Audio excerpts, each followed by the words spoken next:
একটা জিনিস আমি উপলব্ধি করেছি, এই দেশে রাজনীতি করে সবাই স্বামীর অথবা বাবার। যেটি বলতে গেলে আমার সত্যিই গলা ভার হয়ে আসে। বিপিন নূর যে নূর হয়েছে, রাশেদ খান যে রাশেদ খান হয়েছে, এটার জন্য তো আমাদের রক্ত, ঘাম, জেল, জুলুম, মামলা, হামলা অনেক কিছু ত্যাগ রয়েছে। আজকে যদি আমি ছাত্র অধিকার না করতাম, গণ অধিকার না করতাম, আমাকে তো রাজনৈতিক অঙ্গনে কেউ চিনতো না। হঠাৎ করে যদি কারো টাকা হয়, দেখবেন নেভি ব্লু কালারের সে একটা ব্লেজার কমপ্লিট স্যুট কিনবে, আর লাল দেখে, কভার দেখে, নীল দেখে একটা মোবাইল।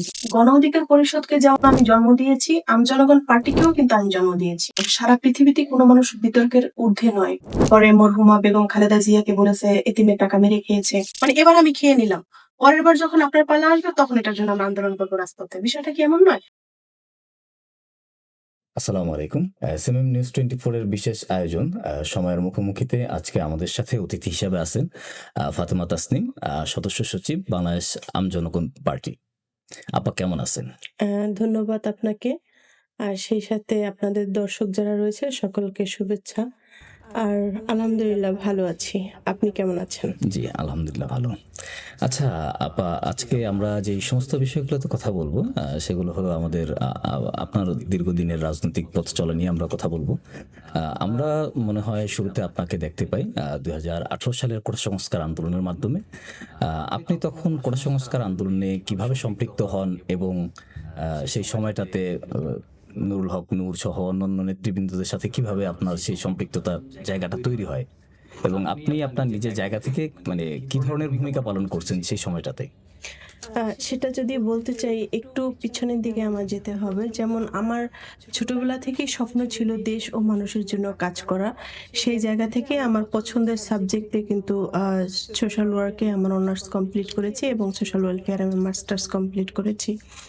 তো যখন কোটা সংস্কারের যে আওয়াজটা তৈরি হলো, তখন আমার কাছে মনে হয়েছে যে না, ঠিক আছে, এখনই সময় এসেছে ছাত্রদের জন্য বা এই যে একটা কোটা নামক যে একটা ব্যাধি, সেই ব্যাধিটা আসলে সরানো দরকার।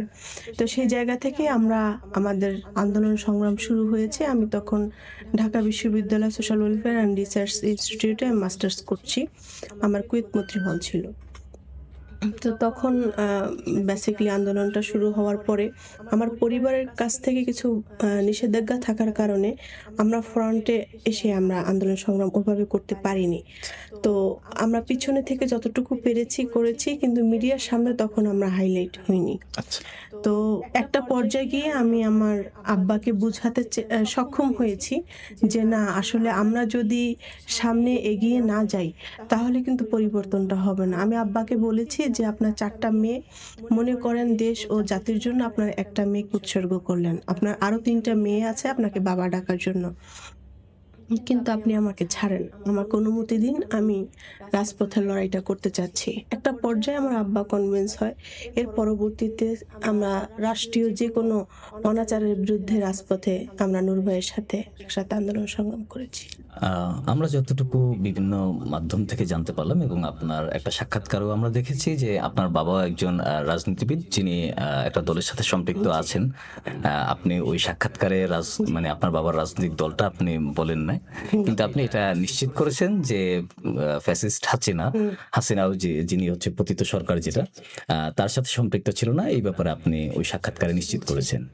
আচ্ছা, আপনি হচ্ছে আন্দোলন পরবর্তী সময়ে ছাত্র অধিকার পরিষদের সাথে কাজ করছেন এবং আপনি একজন নারী নেত্রী হিসাবে আ গণ অধিকার পরিষদে কাজ করতে গিয়ে কি ধরনের অভিজ্ঞতার শিকার হয়েছেন বা অভিজ্ঞতা আপনি অর্জন করেছেন? এটি একটি যথোপযুক্ত একটি বিষয় আপনি বলেছেন। এখানে অভিজ্ঞতার ঝুড়িটা অনেক বড়। যেমন প্রাপ্তির ব্যাপ্তি অনেক বেশি। আচ্ছা। আর অভিজ্ঞতা রয়েছে দুটোই, ভালো এবং মন্দ। তা এখন প্রাপ্তির জায়গাটা হচ্ছে এই, যদি গণ অধিকার পরিষদের প্ল্যাটফর্মে যদি কাজ না করতাম, সংগঠনটা যদি তৈরি না করতাম, আজকে এই ফ্যাসিস্টের পতন হতো না। যে যেভাবেই বলুক না কেন, এই ফ্যাসিবাদের যে আন্দোলনে ২৪শে যে জুলাই আগস্ট সারা বাংলাদেশে কিন্তু গণ অধিকার পরিষদের নেতৃবৃন্দ তারাই কিন্তু নেতৃত্ব দিয়েছে। পরবর্তীতে মানুষ অস্বীকার করেছে, নানাভাবে তাকে মাইনাস করার ফর্মুলায় নেমেছে। করতে পারে, কিন্তু সত্য কখনো লুকানো যায় না। তো যাই হোক, এখন এখানে চ্যালেঞ্জ যেটি ছিল ছাত্র অধিকার পরিষদে কাজ করার থেকে শুরু করে গণ অধিকার পর্যন্ত আসা, সেক্ষেত্রে আমার চ্যালেঞ্জ ছিল এইটুকুই, এখানে অনেক আমাদের বন্ধু ছিল, আমাদের সহযোদ্ধা ছিল, কিন্তু একটা নারীকে সেখানে সাইনিং পাওয়ারে আসাটা আমার একটা চ্যালেঞ্জ ছিল।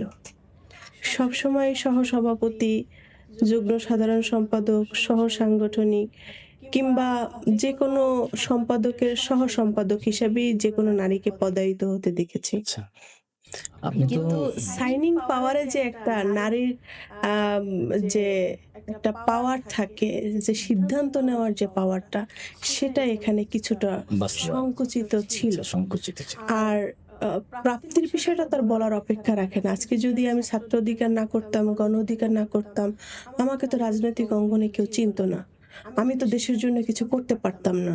একা একা তো লড়াই করা যায় না। আমার যেই বন্ধুরা রয়েছে, যাদের সাথে আজকে এই পর্যন্ত এসেছি, তারা অনেকেই সংসদ সদস্য হয়েছে। এটা দেখে আমার ভালো লাগছে যে আমার বন্ধুরা, আমার সহযোদ্ধারা, আমাদের নেতাকর্মীরা অনেকেই সংসদ সদস্য হয়েছে। তো এটাই আসলে প্রাপ্তির জায়গা। আর সংকুচিত জায়গা ওইটাই, যে পাওয়ারের জায়গাটা আসলে কম ছিল। এরপরে যখন উচ্চতর পরিষদে আমি পদায়িত হই, সেটি আসলে নির্বাচনের মাধ্যমে আমি জয়ী হই। আমাকে সারা বাংলাদেশের নেতাকর্মীরা ভোট প্রদান করে, কেন্দ্রীয় লিডাররা, সেই অনুযায়ী আমি জয়ী হয়ে উচ্চতর পরিষদের সদস্য হই। আমরা 8 জন নির্বাচিত সদস্য। এটা তো ছিল মনে হয় 2023 সালের দিকে আপনারা উচ্চতর পরিষদের সদস্য হন। যেই নির্বাচনে জনাব প্রতিমন্ত্রী নুরুল হক নূর সভাপতি, সাবেক সেক্রেটারি রাশেদ খান ছিলেন, সেই একই নির্বাচনে আমি উচ্চতর পরিষদের সদস্য নির্বাচিত হয়েছি। আচ্ছা, আপনি কি বলতে চান যে জনাব নুরুল হক নূর 2018 কোটা সংস্কার আন্দোলনের মাধ্যমেই এই হাসিনার পতনের যে ভিত্তি সেটা তিনি স্থাপন করেছিলেন? এটি একেবারে নিঃসন্দেহে এবং বীরত্বের সাথে নিঃসংকোচে আমি বলতে চাই, এই গণ অভ্যুত্থানের নেতা হচ্ছেন এবং অগ্রণী ভূমিকা রেখেছে, মহানায়ক হচ্ছে জনাব নুরুল হক নূর। আচ্ছা, আপনি কেন গণ অধিকার পরিষদকে তখন, অন্যান্য যে আমাদের বাংলাদেশে আরো তো রাজনৈতিক দল আছে, সেখান থেকে আপনি কেন গণ অধিকারকেই বেছে নিলেন এবং আপনি কি জন্য গুরুত্বপূর্ণ মনে করতেন গণ অধিকার পরিষদকে? বেসিক্যালি কোটা সংস্কার আন্দোলন যখন হয়েছে, তখন তো আমরা কখনো ভাবিনি যে আমরা রাজনৈতিক দল করব। এটার পরে ধাপে ধাপে কোটা সংস্কার আন্দোলন যখন শেষ হলো, তখন আমাদের একটা পর্যায়ে গিয়ে মনে হলো যে না, ছাত্রদের শুধু সংস্কার করলে হবে না, কোটা সংস্কার করলে হবে না, রাষ্ট্র সংস্কার প্রয়োজন। তখন আলোচনার ভিত্তিতে ছাত্র, যুব, গণ, শ্রমিক, প্রবাসী সবাই মিলে আমরা আলোচনা করে আমরা গণ অধিকার পরিষদের নামকরণ করা হয়, রাজনৈতিক প্ল্যাটফর্ম করা হয়। তো আমি তো গণ অধিকার পরিষদের একজন সংগঠক, তো সেক্ষেত্রে আমি এখানে যুক্ত হইনি, বরং আমি এটা জন্ম দিয়েছি। Right. আচ্ছা, আপনি গণ অধিকার পরিষদ থেকে পদত্যাগ করার কারণ কি ছিল এবং গণ অধিকার পরিষদ থেকে পদত্যাগ করা কি আপনি সঠিক মনে করেন? এটি আসলে বলাটা অনেকটা কঠিন, কারণ আমি যখন পদত্যাগ করেছি 13ই এপ্রিল 2025, আমি তখন দুটো লাইনে পদত্যাগ করেছি যে আমার ব্যক্তিগত কারণে আমি গণ অধিকার পরিষদ থেকে আমি পদত্যাগ করলাম। কিন্তু এটি আজকে প্রায় 2 বছর হতে যাচ্ছে, এতদিন পর এটা বলাটা ডিফিকাল্ট। তখন আমার কাছে অনেক মিডিয়া এসেছিল বেসিক্যালি যে জানার জন্য যে কোন ভুলের কারণে বা কোন অসন্তুষ্টির কারণে আমি দলটা ছেড়েছি। আমি সকলকেই বলার চেষ্টা করেছি যে আমি আসলেই আমার ব্যক্তিগত কারণে আমি পদত্যাগ করেছি। তো আজকে আপনি যেহেতু আবার সেই একই কোশ্চেন করছেন, তো সেটা আর রিপিট করব না, শুধু এইটুকুই বলবো, কারণ তো নিশ্চয়ই ছিল। তার মধ্যে অসন্তুষ্টির জায়গা যদি বলেন, দুটো বিষয় ছিল। একটা ছিল হচ্ছে নাম্বার 1, পাওয়ার ডিসেন্ট্রালাইজ হতো না। আর দ্বিতীয়ত হচ্ছে সেখানে গঠনতন্ত্র ভায়োলেন্স করে, যেখানে 16 জন উচ্চতর পরিষদ সদস্য থাকতে পারবে, সেখানে 23 জন করা হয়েছিল without notice, without meeting. Even আমরা যারা উচ্চতর পরিষদে যারা নির্বাচিত প্রতিনিধি ছিলাম, আমাদের সাথে অনলাইন কিংবা অফলাইন কোনো মিটিং হয়নি। না করে তারা নিজেদের মতো করে তাদের কিছু নিজস্ব লোকজন ছিল, তাদেরকে দিয়ে তারা উচ্চতর পরিষদ গঠন করা হয়েছে, যেটা আসলে একটি রাজনৈতিক সংগঠনের মোরালিটি থেকে, ইথিক্সের জায়গা থেকে আসলে এটা হতে পারে না। কিন্তু একটা গুঞ্জন রয়েছে যে আপনি আসন বন্টন নিয়ে আপনার ভিতরে অসন্তোষ ছিল, এরকম একটা গুঞ্জন আমরা শুনতে পাই। আসলে কি ওরকম কিছু ছিল? দেখুন, বড় রাজনৈতিক দলগুলোতে হয় কি, একটি আসনে 10-12 জনও ক্যান্ডিডেট থাকে। আমাদের গণ অধিকারের পথ চলা কিন্তু একেবারে ছোট ছিল না, 6-7 বছরের একটা যাত্রা ছিল। ধরেন কারো জুতা কেনার টাকা নাই, মেস ভাড়ার খরচ নাই, কিন্তু সে স্বপ্ন দেখেছে সে একটি আসনে নির্বাচন করবে। আদৌ তো সে করতে পারবে না, কারণ যাওয়ার যে গাড়ি ভাড়াটা সেটাও তার পকেটে নাই। স্বপ্ন দেখাটা কিন্তু অন্যায় কিছু না। আমরা যারা তরুণ আমরা স্বপ্ন দেখব, কিন্তু বন্টনের ক্ষেত্রে যারা বন্টন করবে তাদের সেটা বুঝতে হবে যে কাকে দিলে আমার ফিল্ড কাজ করবে এবং কে বেরিয়ে আসতে পারবে। সেক্ষেত্রে বিএনপির পক্ষ থেকে যে দুটো চিঠি দেয়া হয়েছিল, পটুয়াখালী 4 আর ঝিনাইদহকে, তার মাধ্যমে কিন্তু পরিষ্কার বোঝা যায় যে এখানে দুটো ব্যক্তিকেই তারা বেছে নিয়েছে, আর অন্য কাউকে আসলে বেছে নেওয়ার সুযোগ নেই। সেটা সংরক্ষিত আসনেও না। কিন্তু গণ অধিকার পরিষদ যে অবদান রেখেছে সেটা তো শুধুমাত্র সভাপতি সেক্রেটারি রাখেনি, এখানে আমরাও তো রেখেছিলাম। ভিপি নূর যে নূর হয়েছে, রাশেদ খান যে রাশেদ খান হয়েছে, এটার জন্য তো আমাদের রক্ত, ঘাম, জেল, জুলুম, মামলা, হামলা, অনেক কিছু ত্যাগ রয়েছে। তো সেক্ষেত্রে আমাদের যারা জোট সঙ্গী ছিল তারা যেমন অবিচার করেছে, যারা এটা লিওজু করেছে তারাও বিবেকহীনের মতো কাজ করেছে। আচ্ছা, এই যে 2018 সালের কোটা সংস্কার আন্দোলনে তারেক রহমান, যিনি হচ্ছেন আমজনতার তারেক যাকে বলা হয়, তিনিও তো সম্পৃক্ত ছিলেন।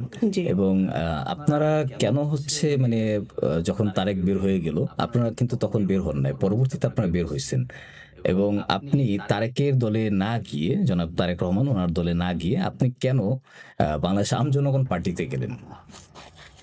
এখানেও আপনাদের একটা মিস ইনফরমেশন রয়েছে। গণ অধিকার পরিষদকে যেমন আমি জন্ম দিয়েছি, জনগণ পার্টিকেও কিন্তু আমি জন্ম দিয়েছি।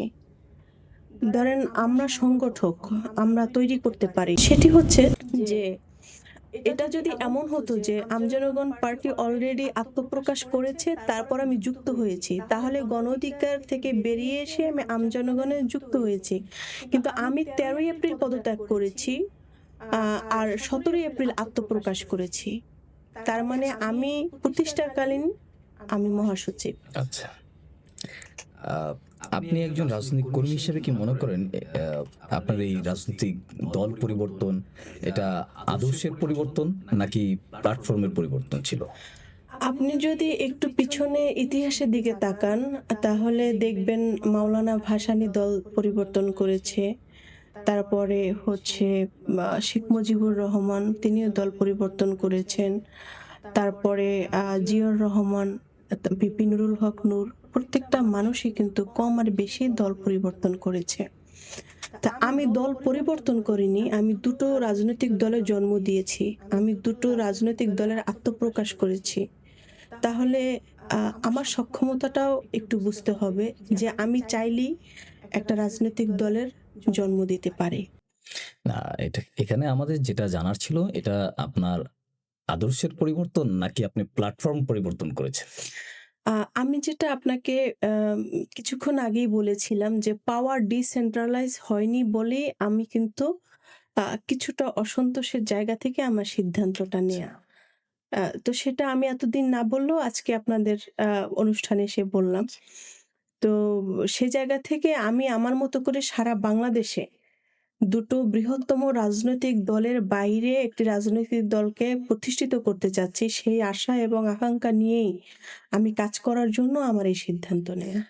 আপনি বর্তমানে জনগণ পার্টির সদস্য সচিব হিসাবে জি। আছেন। এখানে যিনি আহ্বায়ক জনাব রফিকুল আমিন, ওনাকে নিয়ে ডেস্টিনি সংশ্লিষ্ট কিছু বিতর্ক রয়েছে। আপনি সেই ব্যাপারে কি বলবেন?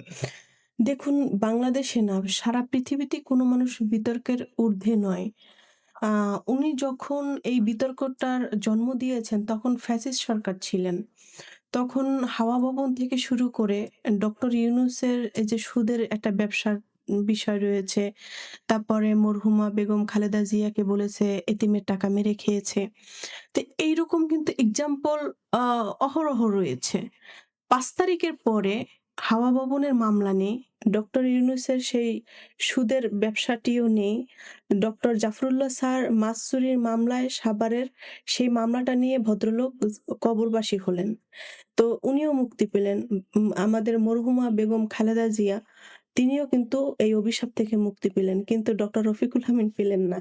এটা সত্যিই অনেক দুঃখজনক। আমি যতটুকু জানি ডেস্টিনির মামলায় এখনো অনেকেই জেলে আছেন এবং এই মামলাটা এখনো বিচারাধীন এবং রফিকুল আমিন জামিনে আছেন। ওনার যদিও এখানে হচ্ছে ওনার যতটুকু সাজা ছিল ততটুকু উনি খেটে তারপরে বের হয়েছেন। কিন্তু মামলাটা এখনো নিষ্পত্তি হয় নাই।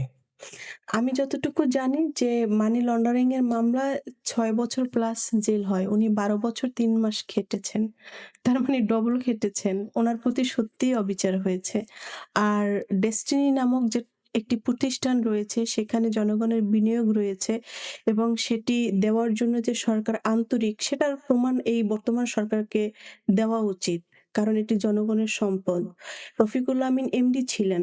বাট এখানে এটি লিমিটেড কোম্পানি। এখানে আরো অনেক সদস্য রয়েছে। পরিচালনা পর্ষদে গভর্নমেন্টের লোক রয়েছে। আমার মনে হয় মানুষ যদি ৮,০০০ কোটি টাকা পেয়ে থাকে, ওনার এই মুহূর্তে সম্পত্তি ২০,০০০ কোটি টাকার উপরে আছে। তার মানে ৮ দ্বিগুণে ১৬,০০০ কোটি টাকা যদি লাভও দিয়ে থাকে তারপরও ৪,০০০ কোটি টাকা প্রফিট আছে। তাহলে এইটার টোটালটাই গভর্নমেন্টের আওতায় নিয়ে জনগণের স্বার্থে দায়িত্ব নিয়ে একজন বিশ্বস্ত মানুষের হাতে দেওয়া উচিত, যেন সত্যিকারী যারা বিনিয়োগকারী তাদের পাওনাটা যেন তারা বুঝে পায়। আচ্ছা, আপনি বর্তমান সরকারের কর্মকাণ্ডকে কিভাবে মূল্যায়ন করেন? এটি আরেকটি দুঃখজনক একটি প্রশ্ন করলেন। এটি বলতে গেলে আমার সত্যিই গলা ভার হয়ে আসে। আমরা শুধু কিন্তু একটি সরকার পরিবর্তন করার জন্য জুলাই আগস্ট করিনি।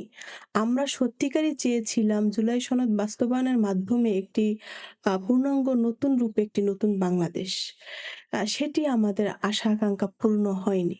যে কেমন হয়নি? যখন আমরা দেখি যে একজন সড়ক প্রতিমন্ত্রী বা মন্ত্রী তিনি দায়িত্ব থেকে বলে যে, "আমরা নির্বাচনের আগে বলেছিলাম টোলের ভাড়া নিব না, নির্বাচনে জেতার জন্য।" তখন আমাদের হৃদয়ে রক্তক্ষরণ হয়। যখন শুনি স্বরাষ্ট্রমন্ত্রী বলে যে, "জুলাই সনদ বাস্তবায়নের কথা বলেছি এই কারণে যেন নির্বাচন দিতে বিলম্বিত না হয়। সেই কারণে আমরা বলেছি।" তখন আমাদের ভিতরে রক্তক্ষরণ হয়। তাহলে এই বর্তমান গভর্নমেন্টকে এরাই কিন্তু বিতর্কিত করছে এবং শত্রু কিন্তু কখনোই দূরে থাকে না। এরা কিন্তু আশেপাশেই থাকে। এই সরকারকে বিব্রত করার জন্য, সরকারের কাছ থেকে জনগণকে বিচ্ছিন্ন করার জন্য এবং আগামী নির্বাচনে যেন ইশতেহার মানুষ আর সাদরে গ্রহণ না করে এইজন্য এই মিথ্যাচারগুলো খুব নগ্নভাবে তারা সংসদে বসে বলে যাচ্ছে। এবং আগামী নির্বাচনে যদি কোনো ইশতেহার দেয়, যারা শিক্ষিত মানুষ, ভদ্র মানুষ তারা কিন্তু আর বিশ্বাস করবে না।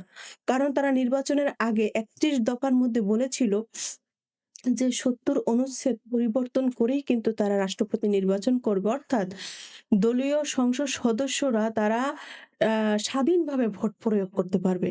কিন্তু তারা নির্বাচন হওয়ার পরে বলছে যে এবারের ভোট হয়ে গেছে, পরবর্তী ভোটে আমরা সংশোধন করে ৭০ অনুচ্ছেদ তারপর রাষ্ট্রপতি মানে এবার আমি খেয়ে নিলাম।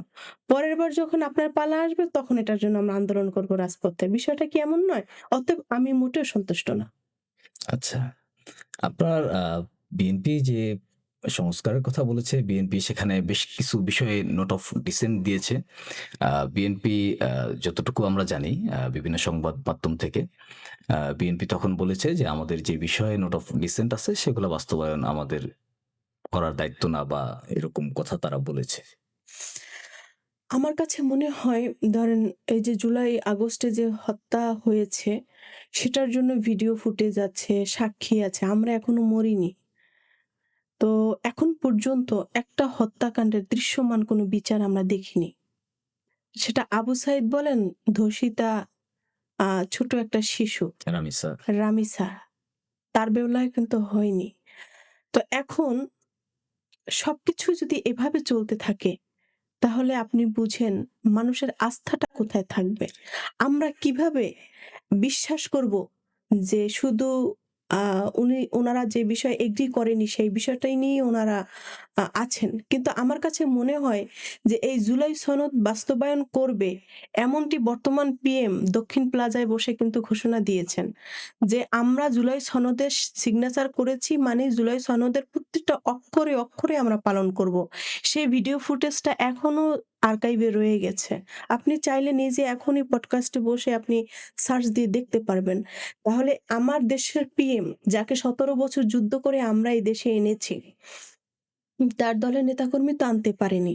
তার দলের নেতাকর্মী তো আ বালু ট্রাক সরাতে পারেনি। তার দলের নেতাকর্মীরা তো আ ম্যাডাম জিয়াকে বের করতে পারেননি। আমরা করেছি।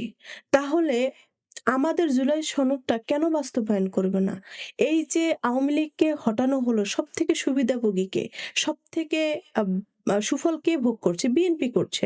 তাহলে আমরা যারা জুলাই সনদ বাস্তবায়নের জন্য এখনো ভয়েস রেজ করছি, আপনাদের এখানে এসে কথা বলছি, আমাদের এখানে স্বার্থটা কি? আওয়ামী লীগ যদি কখনো ফিরে আসে আমাদের ফাঁসি হবে ভাই, মুসলমান মৃত্যু হবেই। আমার আজ হোক কাল হোক মৃত্যু আমার অবধারিত, মৃত্যু সত্য। অতএব এটা নিয়ে ভয় পাচ্ছি না। ভয় পাচ্ছি এটা নিয়ে যে ফ্যাসিস্ট যেভাবে করে রাষ্ট্র রেখে গিয়েছে গত ১৭টা বছর, আপনারা কারেকশন করার সুযোগটা পেয়েও কেন কারেকশনটা করছেন না? তাহলে সেটার সাথে আপনাদের পার্থক্যটা কোথায়? কিন্তু আমি যদি বলি, আপনি যেই রামিসা হত্যাকাণ্ডের কথা বলেছেন, রামিসা হত্যাকাণ্ডে প্রধানমন্ত্রী একটা প্রতিশ্রুতি দিয়েছেন। সেই প্রতিশ্রুতি অনুযায়ী নিম্ন আদালতে রায় হয়েছে। আ তাদের মৃত্যুদণ্ডের রায় হয়েছে। মৃত্যুদণ্ডটা বাংলাদেশে আপনি অবশ্যই জানেন কার্যকর করা একটু লং প্রসেস। সেটা দীর্ঘ সময় প্রয়োজন হয়। এখানে আদালতের কিছু বিষয় আছে। সেই বিষয়গুলা পরিপূর্ণ করেই করতে হয়। এবং আপনি যেই জুলাই সনদের কথা বলেছেন, জুলাই সনদ সরকার যে কথা বলেছেন তারা দ্বিকক্ষ বিশিষ্ট সংসদ করবেন এবং তারা এ এই নির্বাচনের আগে বিভিন্ন বিষয়ে তারা যে প্রতিশ্রুতি দিয়েছেন, তারা দাবি করছেন যে তারা তাদের প্রতিশ্রুতি অনুযায়ী কাজ করছেন। না দেখুন, এখন আপনি সাংবাদিক বা আপনি উপস্থাপক বাট আপনি মানুষ। আপনি দিন শেষে তেল কিনেন, চাল কিনেন, ডাল কিনেন। শুধু আমরা যারা রাজনীতি করি আমরাই কিনি না। সবারই পেট আছে, ক্ষুধা আছে। এখন জুলাই সনদ বাস্তবায়ন করলে তো অনেক বিষয় সিন্ডিকেট ভেঙে যেত। অনেক বিষয় নিয়ন্ত্রণে চলে আসতো। তাদের পছন্দ মতো মডিফাই করে যদি জুলাই সনদ বাস্তবায়ন করা হয় এবং বারবার যদি তারা এই সংবিধানের দোহাই দেয়া হয়, আমি আপনাকে এখন টিল নাও একটা ভিডিও বের করে দেখাবো যেখানে মরহুমা বেগম খালেদা জিয়া বলেছেন যে জনগণের সরকার ক্ষমতায় আসলে এই সংবিধান ছুঁড়ে ফেলে দিবে। তাহলে কি এটা জনগণের সরকার নয়? আমরা কি তাহলে জনগণের সরকার বসাতে পারিনি? তাহলে কেন এই মানি সংবিধান বহাল রাখা হয়েছে যেখানে যেই সংবিধান ফ্যাসিস্ট রেখে গিয়েছে? এই সংবিধানে এখনো জাতির পিতা হিসেবে শেখ মুজিবুর রহমান আছে। প্রতিটা সরকারি অফিস আদালতে শেখ মুজিবুর রহমানের অফিসে তার ছবিটা টানানোর এখনো নিয়ম আছে। তাহলে আপনারা তো সেটার সংস্কার করেননি। আচ্ছা। আ তারেক রহমানের বর্তমান তারেক রহমানের মন্ত্রিসভা এবং তারেক রহমান যে কর্মকাণ্ড বর্তমানে করছেন, বিভিন্ন জায়গায় তিনি যাচ্ছেন এবং আমাদের স্বাস্থ্যমন্ত্রী সহকারে বিভিন্ন মন্ত্রণালয়ের যে মন্ত্রীরা রয়েছেন, তারা ইনস্ট্যান্ট কিছু ডিসিশন নিয়েছেন বা নিচ্ছেন। তারা বিভিন্ন অফিসে যাচ্ছেন, দপ্তরে যাচ্ছেন। সেখানে যদি তাদের কর্মচারী বা কর্মকর্তাকে না পাওয়া যায়, সেক্ষেত্রে তারা ফায়ার করতেছেন। তো সেই বিষয়গুলো আপনি কিভাবে দেখেন? আমার কাছে মনে হচ্ছে এটা তো আ ভালো একটা উদ্যোগ। অবশ্যই ভালো বিষয়, ভালোই বলবো। কারণ আমি তো আর বিরোধী দল না যে সরকারের সবকিছু আমি ব্লাক দেখবো। আর আমি সরকারের দলও না সবকিছু যে আমি গ্রিন দেখবো। বরং আমার চোখে যেটা সাদা সেটা আমি সাদা বলবো। কারণ আমি সরকারেও নেই, বিরোধী দলে নেই। আমি আছি আরাফায়। অতএব আমি আরাফায় বসে যেটা সত্য আমি সেটাই বলবো। তো এটি আমি ধন্যবাদ জানাই। যদিও ফাটাকেষ্ট ছবির কথা মনে হয়। এখানে আমি আপনাকে একটা কথা বলি। বিষয়টা হচ্ছে গিয়ে কি, এগুলোতে আ বড় ধরনের কোনো চেঞ্জেস আসবে না। ব্যক্তি বিশেষ ২-১ টা মানুষ ক্ষতিগ্রস্ত হবে, চাকরি হারাবে কিংবা সে পানিশমেন্ট পাবে। কিন্তু রাঘব বোয়ালরা কখনোই পরিবর্তন হবে না। রাঘব বোয়াল পরিবর্তন করতে গেলে অনেক বিষয় চেঞ্জেস আনা দরকার। সরকারের মধ্যে ঘাপটি মেরে থাকা এই জালেমদেরকে আসলে চিহ্নিত করে তাদেরকে কাঠগড়ার সামনে দাঁড় করানো দরকার। তাহলেই এই সরকার আরো ভালোভাবে জনগণের সরকার হয়ে উঠতে পারবে। আমি আপনাকে একটা কথা বলি, আমাদের মাননীয় প্রধানমন্ত্রী তারেক রহমান, তিনি যেভাবে করে সাধারণ জীবনযাপন করছে, খাবার-দাবার খাচ্ছে, যেভাবে চলাফেরা করছে, এটি আমি একজন ওনার দেশের সাধারণ নাগরিক হিসেবে মেনে নিতে পারছি না। কেন পারছি না? এই দেশে বঙ্গবন্ধুকে হত্যা করা হয়েছে, জিয়াউর রহমানকে হত্যা করা হয়েছে। তাকে যে কোনো ধরনের অ্যাটাক করা হবে না এর গ্যারান্টি কি? অবশ্যই তার প্রোটোকল প্রয়োজন। চারপাশে শত্রু আমাদের ঘিরে রেখেছে। তার ১৭ বছর ধরে শুনেছি শেখ হাসিনার অপশন নেই। আসলো ডক্টর ইউনূস। আবার কেউ বলেছে ডক্টর ইউনূসের অপশন নেই। এসেছে তারেক রহমান। এখন উনাকে যদি কোনো একটা ক্ষতি করে ফেলে তার অপশনটা কি হবে? এটা হচ্ছে গিয়ে মূল বিষয়। আর দ্বিতীয়ত হচ্ছে গিয়ে আপনারা ৭০ অনুচ্ছেদ বহাল রেখে ৫-৭ কোটি টাকার আপনারা খামাখাই খরচ করে আপনি প্রধানমন্ত্রীকে খাবার খাওয়ান ৳১০০ র। ১ প্লেট ভাত, একটা ডিম, ১ গ্লাস দুধ অর্থাৎ সুষম খাবার খেতে গেলে কি ৳১০০ হয় বর্তমান বাজারে? তাহলে আপনি আমার প্রধানমন্ত্রীকে, যিনি আমার অভিভাবক, তাকে আপনি অপুষ্টিকর খাবার দিয়ে তাকে অসুস্থ করে রাখছেন। আর আপনারা ৭০ অনুচ্ছেদ বহাল রেখে সংসদে রাষ্ট্রপতি নির্বাচন কে হবে আমরা জানি। তবুও আপনারা এই যে ৫ থেকে ৭ কোটি টাকা আপনারা অপচয় করলেন, এইটা কেন করলেন? এই টাকাটা আমার পিএমকে কেন আপনারা খাদ্যের জন্য বাজেটে রাখলেন না? আমি তো চাই সে সুস্থ থাকুক, সে ভালো থাকুক। তার শরীর ভালো থাকলে আমরা ভালো সার্ভিস পাবো। আর সে যদি অসুস্থ হয়ে বিছানায় পড়ে থাকে, আমার রাষ্ট্র কে চালাবে? আমার দেশ কে চালাবে? আমি তো তাকে ভোট দিয়ে আমি সরকার গঠন করতে দিচ্ছি। সে আমার পিএম, সে আমার অভিভাবক। আমি তো চাই আগামী যতটুকু তার সময় রয়েছে বাকিটা সময় সে রাষ্ট্র পরিচালনা করুক। অতএব এতে কিন্তু উনাকে কষ্ট দিয়ে, উনাকে খাবার থেকে টাকা বাঁচিয়ে আপনাকে কেউ কোনো ধরনের কার্যক্রম করার জন্য এতে আমরা খুশি না। অতএব এগুলো বন্ধ করা উচিত এবং উনাকে প্রপার যে সিকিউরিটি, সেই সিকিউরিটিটা দেওয়ার দাবি জানাচ্ছি আপনাদের এই অনুষ্ঠানের মাধ্যমে এবং তাকে পুষ্টিকর খাবার দেওয়ার জন্য আমরা দাবি জানাচ্ছি এবং সেই সাথে ওনার পরিবার নিয়ে যারা নোংরা কটূক্তি করে সেটিরও আমরা বিচার দাবি করছি। ওনার যে খাবার দাবারের তালিকা উনি নিজেই সেটা পরিবর্তন করেছেন এবং ওনার যে সিকিউরিটি উনি সেখান থেকে সিকিউরিটি সরিয়ে নেওয়ার নির্দেশনা উনি নিজেই দিয়েছেন। আচ্ছা, আপনার কাছে আমার একটা প্রশ্ন যে আ জামাত তো কর্নেল অলি সাহেবকে রাষ্ট্রপতি প্রার্থী দিয়েছেন এবং বিএনপি দিয়েছিল বর্তমান রাষ্ট্রপতি মির্জা ফখরুল ইসলাম আলমগীরকে। জি। আ এখানে আপনি জামাতের উদ্দেশ্যে কি বলবেন? কেননা আমি আপনাকে এই প্রশ্নটা করার অন্যতম একটা কারণ হলো আপনি যেই বললেন ৫-৭ কোটি টাকা হচ্ছে সেখানে খরচ হয়েছে। তো যদি বিনা প্রতিদ্বন্দ্বিতায় হতো, তাহলে তো এত টাকা খরচ হবার কথা ছিল না। আর যেহেতু তারা প্রার্থী দিয়েছে, সেক্ষেত্রে নির্বাচন হতেই হবে। এটা আমাদের সংবিধানেরই একটা রুলস। তো সেক্ষেত্রে আপনি কি বলবেন? দেখুন, হঠাৎ করে যদি কারো টাকা হয়, দেখবেন নেভি ব্লু কালারের সে একটা ব্লেজার কমপ্লিট স্যুট কিনবে, একটা কুকুর কিনবে, আর লাল দেখে, কভার দেখে, নীল দেখে একটা মোবাইল কিনবে। আপনি দেখলে বুঝবেন যে ওর হঠাৎ করে টাকা হয়েছে। জামাত স্বাধীনতার আগ থেকে দল করে। তারা সারা জীবনে স্বপ্ন দেখেছে অল্প কয়েকটা সিট তারা পাবে। তারা কল্পনাও করেনি বিরোধী দল হবে। সেক্ষেত্রে ৫ই আগস্টের মাধ্যমে তারা কিন্তু বিরোধী দল হয়েছে। তারা কর্নেল অলি সাহেবকে এই রাষ্ট্রপতি মনোনয়ন দিয়ে তারা এটাকে এনজয় করেছে। আচ্ছা। আপনার কাছে শেষ প্রশ্ন।